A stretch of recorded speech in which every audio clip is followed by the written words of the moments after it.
I don't know what your future is, but if you're willing to take the harder way, the more complicated one, the one with more failures at first than successes, the one that has ultimately proven to have more meaning, more victory, more glory, then you will not regret it.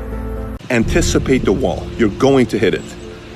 And in those moments, whatever you tell yourself, if you convince yourself that the difficulty you're facing is harder than everybody else's and you buy it, you will stay where you're at.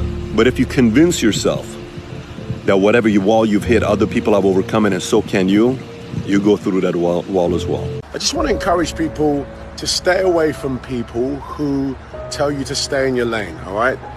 Let me tell you something. You've got one life to live. It's your birthright to try as many different things as you want. I get criticized for, trying this, doing a bit of that. I love it. It's what I'm here for. If you want to try something different in your life, go for it, all right? If you're a painter and decorator and you want to be a boxer, you try that. If you're an accountant and you want to be a ballet dancer, you go for that. That's your birthright, okay? Do your thing. Don't get pigeonholed into a box. Understand? I think of myself as the greatest person that I can be. That's it. I'm not going to go out on out on a limb and say I'm the greatest this or that. I was a kid with a dream. That's it. And the people before me set the bar so high, and I was a little kid that wasn't afraid to dream as big as I could. And that's really it. Like you said, like we were talking before, I was dedicated, I was hardworking, and that put me in the shoes where I am now. If the lion is the king of the jungle, how can he be the king of the jungle? If he's not the biggest, the elephant is probably one of the biggest. He can't be the fastest because that's a cheetah. He can't be the smartest. So he's not the biggest, the fastest, or the smartest. So how does a lion become the king of the jungle? His mentality. That's the only difference of a lion and an elephant.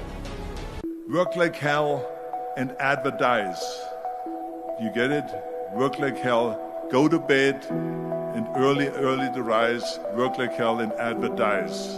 So you work your ass off, and then you let the world know about your work. That's what it is all about. Let people know if you have a company, if you have a movie, if you do sports. Work your ass off, but then advertise and let everyone know. They say an alligator is so ferocious it'll kill a lion, but I can kill an alligator with my bare hands. Little old E.T., how? They say when you want to kill an alligator, you kill it right after it eats.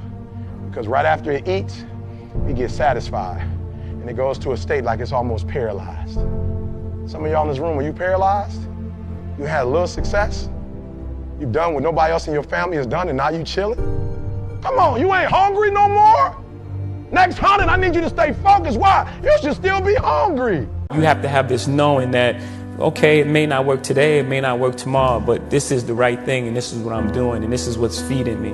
So that would be the best advice that I can give you. That knowing, just believe in what you're doing, and if you don't believe in it, then you're not doing it. You haven't figured out the thing that you do best yet. When you feel it and when you know, no one can tell you. You only have to be right once. Life is one big psychological warfare that you play on yourself. You play on yourself, man. The most important conversation I ever had is with myself. And the shit I was telling myself was so tough, it was so wrong, it was so misguided, and it started to be what you say to yourself every single day. So I started flipping this into a whole different, I started being a master of what I was scared of. I was scared of my mind. And I became literally a master of that mind. And that's what from now on, it sets me apart from most people.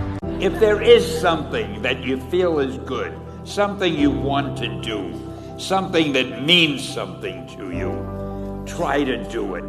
Because I think you can only do your best work if you're doing what you want to do, and if you're doing it the way you think it should be done. So don't let idiots talk you out of something that you think is good. And that's what the great ones do. They marshal and harness their resources, their mental focus, their physical energy, their personal willpower, their individual gifts, their time, and they focus them on just a few things. And I want you to think about it in your life. If you stripped away all the noise, you focused on the signal, you stripped away all the complexity, you got monomaniacally concentrated on just a few things, of course you'd be brilliant at those few things. We are told that if we're beautiful, if we're skinny, if we're successful, famous, if we fit in, if everyone loves us, that we'll be happy. But that's not entirely true. But the most important journey I think all of us will go through is the journey in ourselves, to find our truth, to find who we are and what makes us happy.